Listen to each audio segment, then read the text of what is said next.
전쟁이 끝났을 때 역사책에는 언제나 이렇게 적혀 있습니다. 누가 이겼고 누가 졌다. 하지만 그 어느 페이지에도 그날 땅 위에 남겨진 수만 구의 시신에 대한 이야기는 적혀 있지 않습니다. 전투가 끝난 뒤 그 수많은 시체들은 어디로 사라졌을까요? 매장을 했을까요? 아니면 며칠간 방치된 채 썩어갔을까요? 아니면 역사에서 말하지 않는 방식으로 처리되었을까요? 오늘 우리는 전쟁의 영광 뒤에 숨겨진 죽은 자들의 진짜 결말을 추적해 보려 합니다.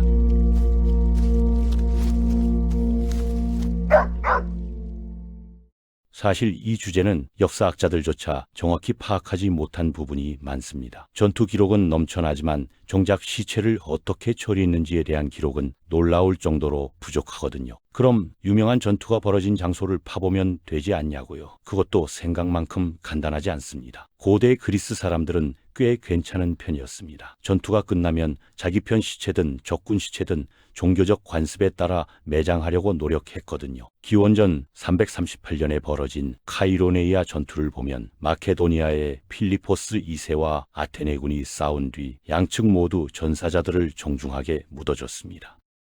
전쟁터에서 용맹하게 싸운 전사들에 대한 존경심도 있었고 신들의 노여움을 사지 않으려는 마음도 있었던 거죠. 대부분의 그리스 도시 국가들은 시간이 허락하면 전사자를 고향 근처에 묻어주려고 애썼습니다. 물론 현실적인 이유로 집단 무덤을 쓸 때도 있었고요. 그럴 때는 고향에 추모비라도 세워줬죠.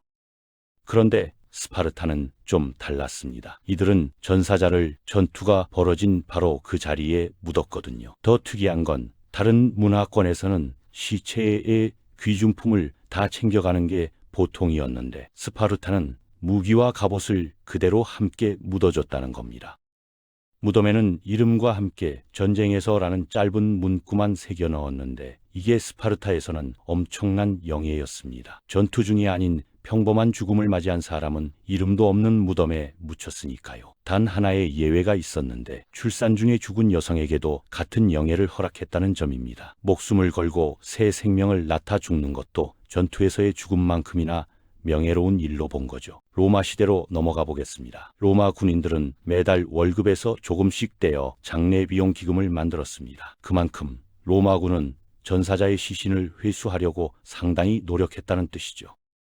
시간적 여유가 있으면 개별 매장이나 화장을 해줬고 여의치 않으면 집단 화장이나 집단 매장을 진행했습니다. 시신 자체를 찾지 못했을 때는 추모비라도 세워줬고요. 그런데 이후 중세시대로 가면 상황이 완전히 달라집니다. 전사자에 대한 존중 같은 건 찾아볼 수가 없었거든요. 죽어가는 사람들의 물건을 약탈하는 게 너무나 당연한 일이 됐습니다. 중세 유럽의 역사를 자수로 표현한 바이유의 테피스트리에서 그린 1066년 헤이스팅스 전투를 보면 군인들이 시체를 쌓아놓고 귀중품을 벗겨가는 장면이 적나라하게 묘사돼 있죠. 그 뒤로는 빠르게 화장하거나 근처 집단 무덤에 묻어버렸다고 합니다. 여기서 재미있는 점은 기독교가 퍼지면서 집단 화장이 어느 지역에서는 완전히 사라졌다는 겁니다. 대신 집단 무덤이 주류가 됐죠. 그런데 중세 유럽에서는 셀 수 없이 많은 전투가 있었는데도 고고학자들이 시신을 찾는데 엄청나게 애를 먹고 있습니다.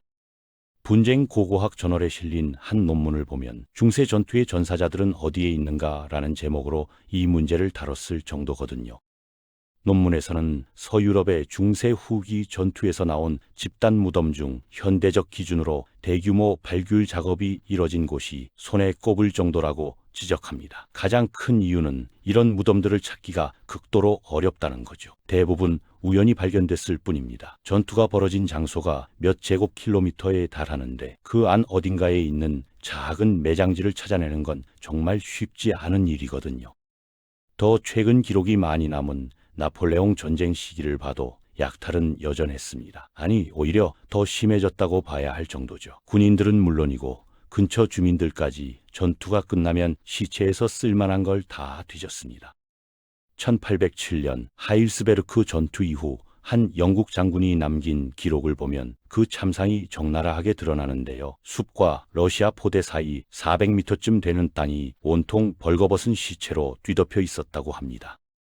그런데 여기서 정말 충격적인 건 이 시체들 중 상당수가 아직 의식이 있었다는 겁니다. 친구든 적이든 밤새 서로의 옷을 벗겨갔고 심각한 부상을 입고 죽어가는 사람들조차 예외가 아니었죠.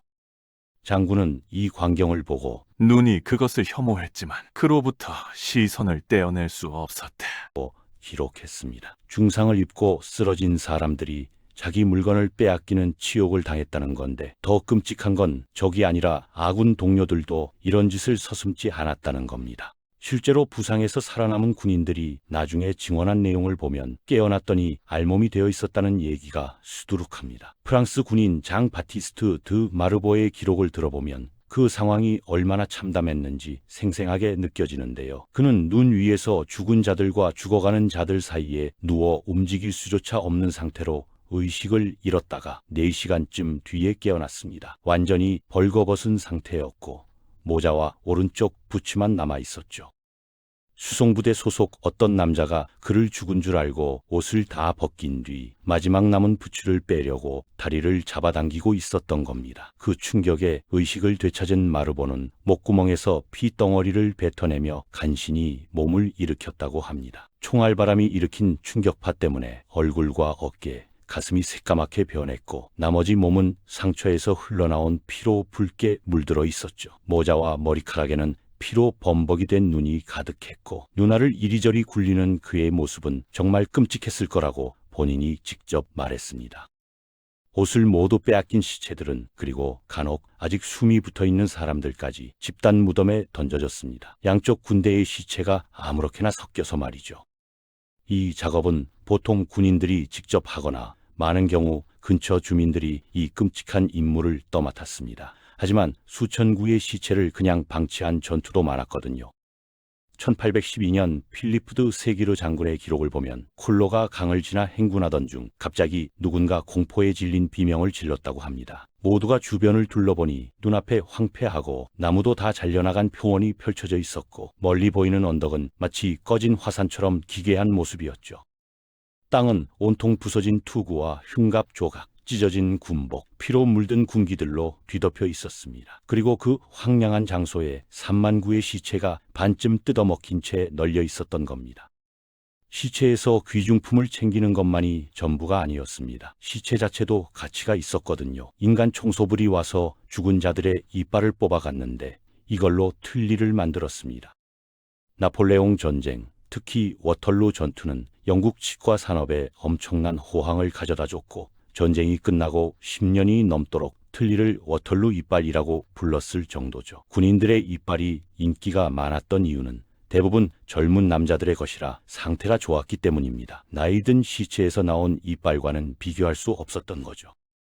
애슬리 쿠퍼라는 사람이 남긴 기록을 보면 극도로 궁핍해 보이는 버틀러라는 남자를 만났는데 그의 목적이 뭐냐고 물었더니 이빨을 얻으러 다닌다고 했답니다. 어떻게 이빨을 구하냐고 묻자 그는 이렇게 대답했죠. 선생님, 전투만 한번 벌어지면 이빨은 걱정 없습니다. 사람들이 쓰러지는 족족 뽑아낼 겁니다. 더 소름 끼치는 건 이런 전투에서 나온 뼈들을 나중에 모아다가 가루로 만들어 비료로 팔았다는 사실입니다. 1822년 옵저버지에 실린 기사를 보면 이렇게 나와 있습니다. 죽은 군인이 가장 가치 있는 상품이라는 게 대규모 실험을 통해 의심할 여지 없이 입증됐다고요. 요크셔의 선량한 농부들이 자식들의 뼈 덕분에 먹고 사는 셈이라는 겁니다. 영국이 유럽 대륙에 그렇게 많은 군인을 보내 전쟁을 치르게 하고는 그 뼈를 상품으로 수입해서 땅을 기름지게 만드는 데 쓴다니 참으로 기이한 일이죠. 주요 전투의 유물로 만든 기념품들도 있었습니다. 시인 이튼 스탠너드 베럿은 이렇게 썼죠. 워털루 엄지손가락을 진병에 담아 보관하는 신사를 한 분 압니다. 손톱까지 그대로요. 대서양 건너 좀 더 최근 역사로 가보면 미국 남북전쟁에서는 전사자들에게 훨씬 존중을 표했습니다. 군인들로 구성된 팀이 양측의 전사자를 단순한 집단 무덤에 매장하는 임무를 맡았는데 대부분의 군인이 제대로 된 장례를 받을 수 있도록 세심하게 신경 썼죠. 마지막으로 제1차 세계대전과 제2차 세계대전 얘기를 해보겠습니다. 각 부대가 자기 부대 전사자 처리를 책임졌고 추축국이든 연합국이든 나름의 규칙을 갖고 있었습니다. 제2차 세계대전 당시 독일 국방군의 발터 존탁 대령은 집단 무덤을 어떻게 만들어야 하는지 상세한 지침을 내렸거든요. 철도 노선 가까이에 만들고 산책로도 갖춰서 나중에 전쟁 묘지로 바꿀 수 있게 하라는 내용이었습니다. 하지만 전쟁이 길어지면서 이런 지침은 현실적인 이유로 대부분 무시됐고 슈피겔의 표현대로라면 무덤 표지판이 넘쳐나는 상황이 됐죠. 연합군 쪽을 보면 제2차 세계대전 중 전사자 매장은 주로 각 부대 군인들이 맡았지만 전담 부대도 있었습니다.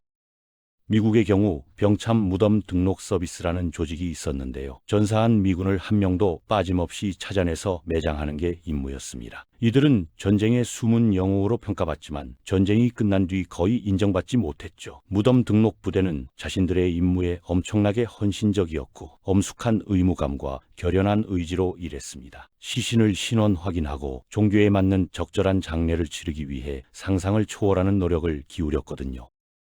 적절한 상황이라면 민간인이나 동맹군, 심지어 적군 사상자까지도 매장해줬고 잘 표시된 무덤에 묻어준 뒤 그 위치를 관련 당국에 전달했죠.